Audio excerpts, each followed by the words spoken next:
जय श्री कृष्णा।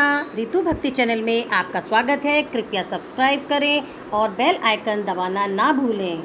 जय श्री कृष्णा दोस्तों, राधे राधे। आज मैं आपके लिए 14वें अध्याय का पाठ करने जा रही हूँ। कृपया इसे ध्यान से सुने। श्री भगवान ने कहा, फिर विज्ञानों में श्रेष्ठ ज्ञान मैं तुमको कहता हूँ, जिसको जानने से सारे मुनिजन मोक्ष रूप परम सिद्ध को प्राप्त होते हैं। इस ज्ञान की सहायता से मेरे स्वरूप को प्राप्त हुए लोग सृष्टि के समय जन्मते नहीं और प्रलय काल में कष्ट नहीं पाते। हे अर्जुन, परम ब्रह्म मेरी योनि है। मैं उसमें गर्भ को रखता हूँ और उसमें सब भूतों की उत्पत्ति होती है। हे कौतन्य, सब गर्भों में जो विभूतियाँ उत्पन्न होती हैं उनका उत्पत्ति स्थान प्रकृति है और मैं बीज देने वाला पिता हूँ। हे महाभाव, प्रकृति से उत्पन्न सत्व, रज और तम तीनों गुण देह में रहने वाले निर्विकार आत्मा को बांध लेते हैं। हे अनंत, इसमें तत्व निर्मल होने के कारण प्रकाश और निरूप द्रव है, जो प्राणी को सुख और ज्ञान के साथ बांधती हैं। हे कौतन्य, रोगात्मक रजोगुण से तृष्णा और आसक्ति उत्पन्न होती है, जो प्राणी को कर्म के साथ बांधती है। तमोगुण की उत्पत्ति अज्ञान से है। ये नम्र आलस्य निद्रा से प्राणी को बांधता है। हे अर्जुन, सत्व सुख उत्पन्न करता है, रज कर्म पैदा करता है, तम सब ज्ञानों को ढककर प्रमाद पैदा करता है। हे अर्जुन, सत्व गुण रज और तम को दबाकर बढ़ता है। इसी प्रकार रज सत्व और तम सत्व तथा रज को दबाकर बढ़ना चाहता है। इस देह में इंद्रियों द्वारा जब ज्ञान का प्रकाश उत्पन्न हो, तब समझिए सत्वगुण की विशेष वृद्धि हुई है।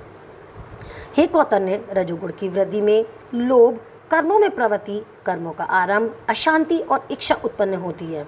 हे कुंती नंदन, तमोगुण की प्रबलता में अविवेक, अनुबंध, प्रमाद और मोह ये सब होते हैं।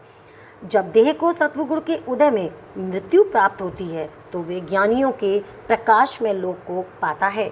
रजोगुण के उदय से मरकर कर्मों में आसक्त मनुष्य जन्म लेता है और तमोगुण के उदय में मरा हुआ मूढ़ योनि में जन्म पाता है। सात्विक पुण्य कर्म फल भी सात्विक होता है, कलंक रहित होता है। राजस कर्म का फल दुख और तामस कर्म का फल अज्ञान है। सत्व से ज्ञान उत्पन्न होता है, रज से लोभ तथा तम से प्रमाद, मोह और अज्ञान की उत्पत्ति होती है। सात्विक पुरुष को उत्तम, राजस को मध्यम और अधम तामसी लोगों को नीच गति प्राप्त होती है।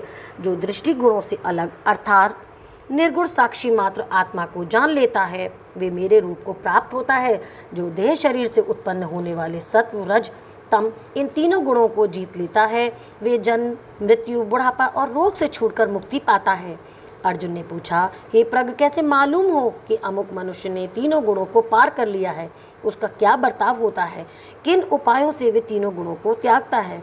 हे पांडव, प्रकाश, प्रवृत्ति और मोह होने से जो दुखी ना हो और निर्वृत्ति होने से उसकी इच्छा ना करे, उदासीन मनुष्य के समान, जिसको सब दुख समान है और गुणों के कर्म होते ही रहते हैं, ये जानकर जो निश्चिंत रहता है और कभी विचलित नहीं होता, जिसको सुख और दुख, मिट्टी, पत्थर, स्वर्ण, प्रिय, अप्रिय, निंदा और स्तुति समान है, जो धीर है, जिसने सभी बखेड़े छोड़ दिए हैं, उसे गुणातीत कहते हैं। जो अनन्य भक्ति से मुझे पूछता है, वे तीनों गुणों को जीतकर ब्रह्म भाव को पाता है, क्योंकि ब्रह्म का और विकार रहित मोक्ष का और सनातन धर्म का और अखंड सुख का भंडार मैं ही हूँ। इति श्रीमद्भागवत गीता सुपनिषद ब्रह्म विद्या योग शास्त्रे श्री कृष्ण अर्जुन संवादे विभाग गुण यंत्र योगो नामक 14वां अध्याय संपन्न है। बोल कृष्ण भगवान की जय। ओम नमो श्री भगवते वासुदेवाय नमः। अब मैं आपके लिए 14वें अध्याय का महात्म सुनाती हूँ। श्री नारायण जी बोले, हे लक्ष्मी जी, संकल द्वीप का राजा एक दिन शिकार खेलने को चला और भी राजा शिकार खेलने साथ गए। संकल द्वीप के राजा ने दूसरे राजाओं से शर्त बांधी कि जिसका कुत्ता शिकार मारे सो लेवे।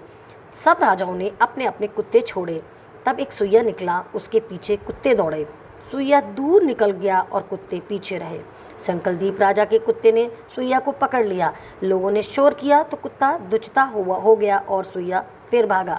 कुत्ते के दांत सुइया को लग गए। रुधिर टपकता जाए, सुइया भागा जाए और कुत्ते पीछे रह गए। भागते भागते वन में एक कच्चा तालाब पानी से भरा था। वहाँ साधु रहता था। उस तालाब में सुइया जा गिरा और पीछे से वे कुत्ता भी जा गिरा। इतने में भी राजा भी घोड़ा दौड़ाकर वहाँ पहुँचा तो देखा कि दोनों तालाब में मरे पड़े हैं और देवदेही पाकर वैकुंठ धाम को चले हैं। राजा को देखकर उन्होंने कहा, हे राजन, तू धन्य है, तेरे प्रताप से हमने देवदेही पाई है। राजा ने पूछा, वे कैसे? तब उन दोनों ने कहा, हम नहीं जानते, इस जल के छूने से हमें देवदेही मिली है। राजा ने कहा, मेरे धन्य भाग जो तुम्हारा उद्धार हुआ। इतना कह वे बैकुंठ को गए। राजा ने नमस्कार करके पूछा, हे संत जी, वार्ता कहो, ये कौतुक आश्चर्य क्या देखा? सुइया और कुत्ते दोनों को इस जल से स्पर्श करने से उद्धार हो गया। ये जल कैसा था? उस संत ने कहा, हे राजन, मेरा गुरु यहाँ रहता था, नित्य प्रति स्नान करके गीता जी के 14वें अध्याय का पाठ किया करता था। मैं भी यहाँ स्नान करके गीता जी का पाठ करता हूँ। राजा ने कहा, धन्य है जो आपके प्रताप से ऐसी योनियों का उद्धार हुआ।